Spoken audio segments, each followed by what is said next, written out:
Kenapa leher marabou stork berkantung?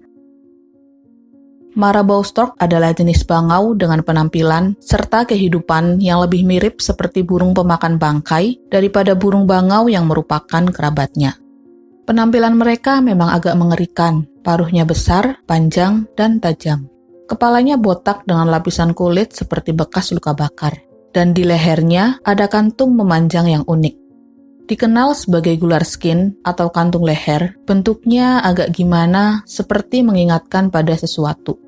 Itu adalah bagian tubuh yang tidak ditumbuhi bulu. Lapisannya berkerut, menggantung ke bawah, sebagian berukuran kecil dan sebagian memanjang hingga terlihat jelas. Bagaimana kantung leher itu terbentuk? Yang jelas, itu adalah bagian tubuh yang tumbuh secara alami, sama halnya seperti punuk unta, tanduk, ekor, cakar, dan bagian tubuh lainnya. Gular skin itu adalah ciri khas mereka dan jarang ditemukan pada bangau lainnya. Lalu, apa fungsinya? Kantung leher itu adalah kebanggaan mereka. Biasanya digunakan untuk menarik perhatian pasangannya. Kantung itu juga berfungsi sebagai kantung suara. Meski dikenal sebagai hewan yang pendiam, tapi marabou stork bisa bersuara, khususnya ketika mengancam atau ketika melakukan panggilan kawin. Sebenarnya, bukan hanya marabou stork yang punya kantung leher. Beberapa burung dan bahkan hewan lain juga punya kantung leher. Burung pelikan, kormoran, dan cikalang juga punya kantung leher. Sementara hewan non-burung seperti orangutan, siamang, katak, dan bahkan beberapa kadal juga punya gular skin yang unik. Adanya kantung leher memang menambah keunikan pada beberapa hewan. Marabou stork memang unik dan menarik perhatian manusia.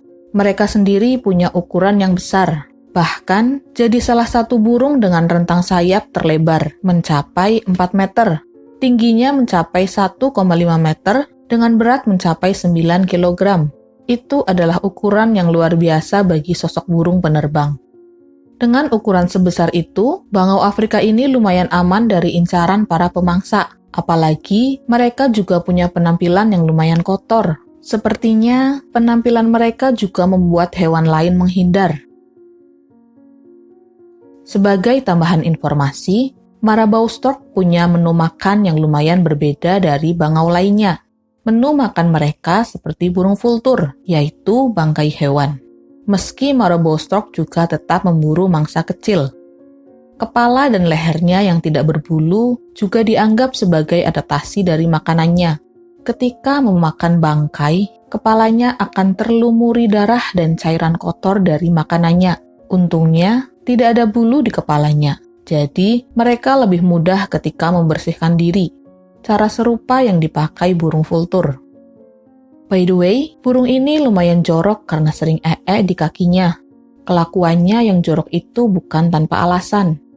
Mereka sengaja menempatkan kotorannya di kaki dengan tujuan untuk mendinginkan kakinya. Dengan kondisi habitat yang panas, mereka harus bisa menjaga suhu tubuhnya supaya tidak kepanasan. Selain melapisi kaki dengan kotorannya sendiri, marabou stork juga sering melakukan hal yang dilakukan buaya, di mana mereka membuka mulut dan menjulurkan lidahnya demi mendinginkan tubuhnya. Marabou ini dikenal pula sebagai hewan yang aneh. Ketika terjadi kebakaran, normalnya hewan-hewan kabur menjauh demi menyelamatkan dirinya dari kobaran api. Tapi marabou malah mendekati kobaran api. Mereka memanfaatkan momen kebakaran karena tahu ada banyak hewan yang panik ketika coba melarikan diri. Dalam kondisi itu, marabou bisa memburu mereka dengan mudah. Ini yang namanya mencari kesempatan dalam kesempitan. Burung ini juga dinilai agak horor oleh manusia. Penampilan mereka yang mirip seperti pasukan pengubur jenazah membuatnya disebut sebagai burung undertaker atau pengurus jenazah. Padahal bulu mereka lumayan berguna. Di beberapa wilayah, mereka diburu oleh manusia. Tujuannya demi bulunya yang digunakan sebagai bahan penghias pakaian. Bahkan ada pula yang mengkonsumsi dagingnya sebagai bahan obat tradisional. Marabou stork memang unik. Mereka adalah burung dengan penampilan yang berbeda, kebiasaan yang berbeda, dan pola pikir yang sangat berbeda. Apakah kamu berminat memeliharanya di rumah?